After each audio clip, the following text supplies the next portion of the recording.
TakeOver Blackpool 2. How was that? How was that for you? I saw you up in the box for the Tyler versus Jordan match. Unbelievable atmosphere. Yeah. Smashed it out of the park for a third time at the Empress Ballroom in a row. Yeah, this is one of my favorite arenas. This arena itself is like a character within the show, right? It just has this aura about it. I mean, it looks spectacular. The vibe in here, the sound in here, the fans when they come in here are just so loud. It's deafening.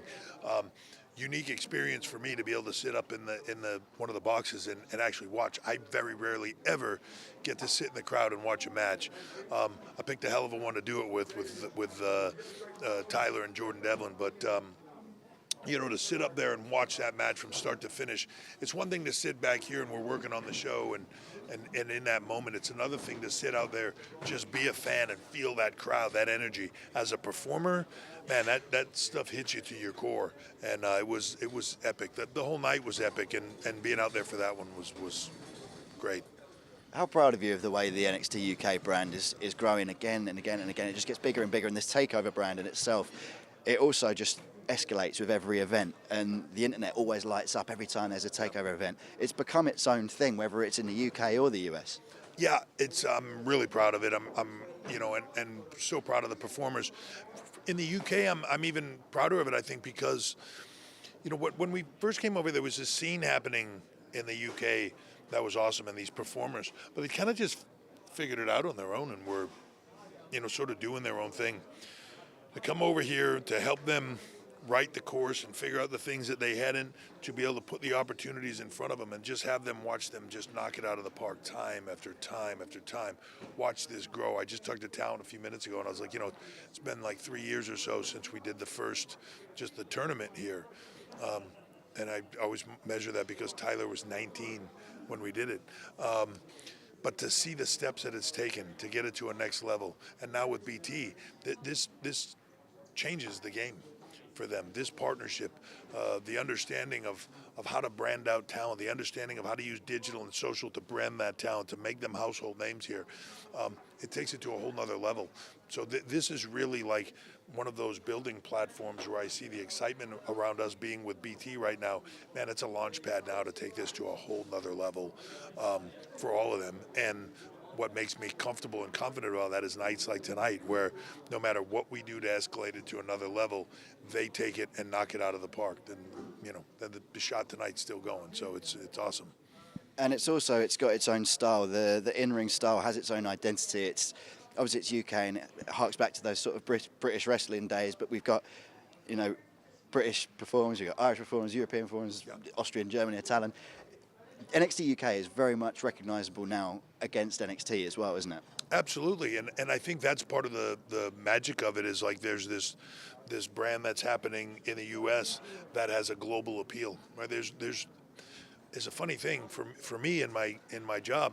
In the last few years, we were in the Middle East a few months ago, last year sometime, and when I was there, I did a press conference when I was there, and I'd say probably half the questions at least were about NXT.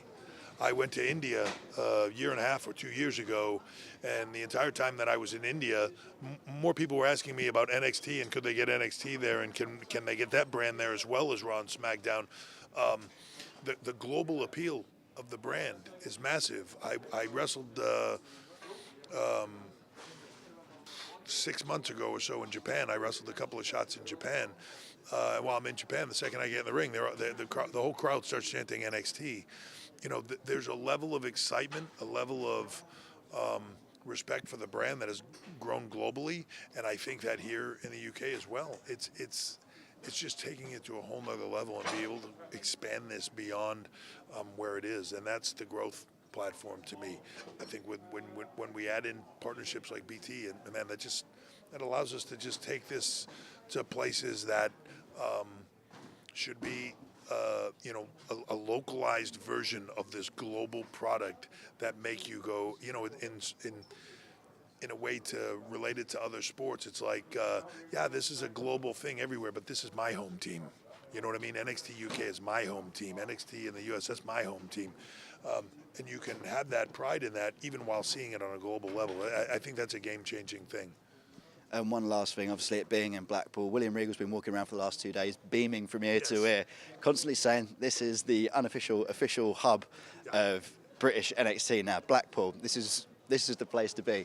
Is this going to be NXT UK's kind of WrestleMania venue for the foreseeable future? Yeah, it's hard to say the WrestleMania event, but like in a little bit of a manner, it's like if you say like WrestleMania is WrestleMania, but if you said like what's the unofficial home of WWE, it's New York City, right?